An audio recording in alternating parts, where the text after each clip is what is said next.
What's happening, Carolina fans? Welcome to Two Fans in the Stands, a podcast related to all things Carolina Panthers and North Carolina Tar Heels.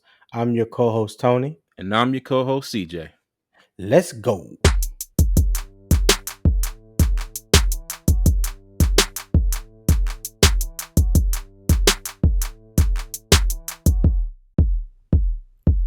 What's good, Tar Heel fans? This is CJ with Two Fans in the Stands. My co-host Tony is a little under the weather, so today it'll be just me giving you a quick recap of the Tar Heels versus Wake Forest game. It was a close one, but the Tar Heels pulled out the victory 36-34 over the Wake Forest Demon Deacons. And with that victory, the Tar Heels are now locked into the ACC title game and will play the Clemson Tigers. This game was just a continuation of our season as a whole.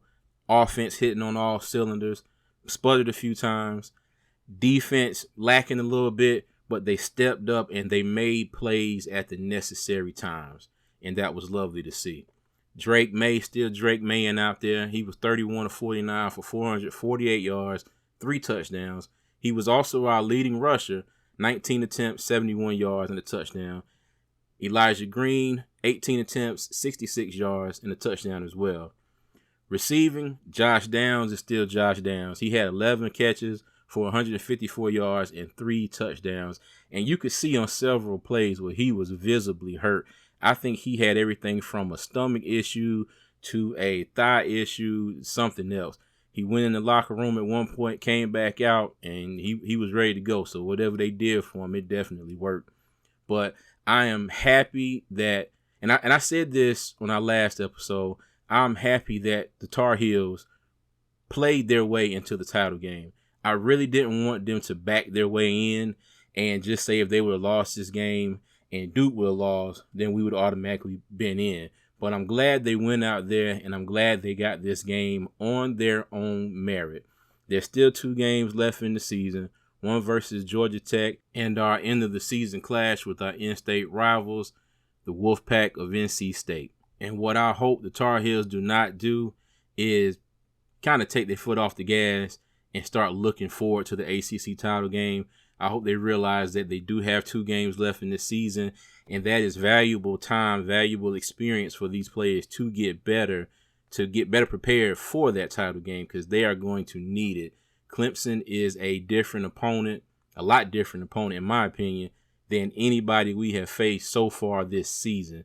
So they need all the time, all the reps, and everything they can do to get better and get ready for this game. They really need to do it. Back to the Wake Forest game. Like I've said in previous episodes, it's been a tale of the second and third quarter versus the first and the fourth quarter, especially on the defensive side of the ball.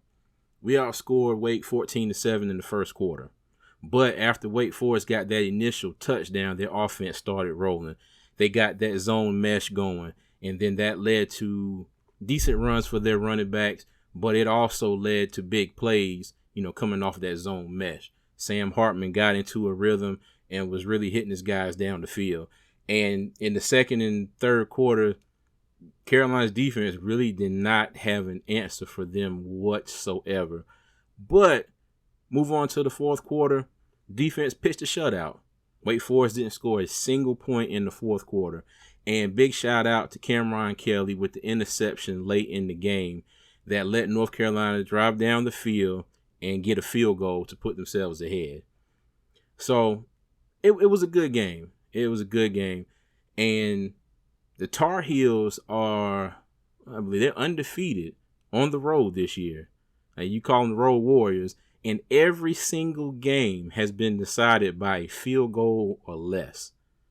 Every single game. So going forward, I hope they use this experience, to the benefit of the rest of the season. And we'll see where this goes from here. Like I said before, there's still 2 games left. There's still a lot to do. I would love to see them go ahead and win these last 2 games and take that momentum into the ACC title game. Tar Heel fans, that's it for this recap. Join us later on in the week as we preview our next game against the Georgia Tech Yellow Jackets. And again, congratulations to the 2022 Coastal Division champs on their way to the ACC title game. And until the next episode, we out.